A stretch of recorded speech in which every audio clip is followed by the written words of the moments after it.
What's up everybody, Adrian here, back with another video, and today we're going to be talking about a writing technique that I came up with that helps you think of movie scenes or story scenes in general. You can use them for either or, and I named the technique puzzle piece scenes. The only thing you really need for this technique is index cards. That's it. So how does it work? The only thing you really need to know starting off with this technique is the genre of the movie. You don't need to know the main characters. You don't need to know the villain. Don't need to get complicated with any details. First thing you do, think of random cool scenes within the context of the genre of the movie. So for example, if you're doing an action movie, ask yourself, what kind of scenes do I want in my action movie? Well, you gotta have a car chase. You gotta have a lot of explosions. You gotta have the girl being saved from danger. You gotta have a villain with a bomb that's about to explode. It can work for any genre that you want to write. So step number 2, once you came up with the random cool scenes, write them down on index cards. Doesn't matter what order, and then separate them roughly into the beginning, middle, or end of your movie. Now I'm gonna warn you, you're gonna switch the order a million times. So don't get too worried about having the final order right away, because you're not. So just roughly separate them into the 3 parts, beginning, middle, and end. Step number 3. Now you need to think of connecting scenes. Ask yourself, does this beginning scene come right after the next scene? If so, you're good. If it doesn't, then you have to think of another scene to connect one scene to the next. And you might have to think of multiple scenes. You might have to connect the connecting scenes. You might have 1 hop, 2 hop, or more hops to make the scenes go in the proper order. Now, if you can't connect certain scenes together, no matter how hard you try, you might have to just get rid of one of the scenes and think of something brand new and see if they can be connected that way. And the final step is where we get more detailed. Now you need to ask yourself a question. Who are the characters in these random cool scenes? If we go back to the example of the action movie, who is in the car chase? Is the main hero chasing the villain? Who's the villain? Who's the main character? Does he have a love interest? The scene where the hero saves the girl before the building explodes or whatever, who is the girl? Does the main character have a best friend? And once you think of the characters in more detail, you need to create backstories. Well, who is the main character that we're following? Is he a rookie cop? Did he have a checkered past? Maybe he went to jail. Maybe he did some time when he was younger. Did he have a rough upbringing? How did he get to the point that he is now? What about the villain? What's his backstory? Develop more detailed personalities. Figure out what the character's motivations are. Essentially, each step you're getting more and more detailed, so by the end of all these steps, when you step back and you see what you've created, you've got an entire story from beginning to end, and that'll help you create the arc of each character. Each index card is a puzzle piece, and you're trying to figure out how to connect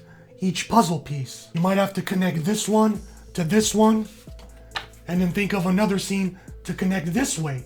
It might not work. You might have to switch it up like this. So you're creating a puzzle that at the end, you'll get the full picture of the movie and the story. So let's recap real fast the puzzle piece scene method. Only thing you need to know is the genre of the movie. Think of cool random scenes within the context of the genre. Write them down on index cards and then separate them roughly into the beginning, middle, and end of your movie. Think of connecting scenes. You might have to connect the connecting scenes. Ask yourself, who are the characters in these scenes? Come up with backstories and personalities and what their motivation is. And there you have it. I really hope you try this technique and let me know in the comments if this worked for you. So thanks for watching. Until next time, see you next video.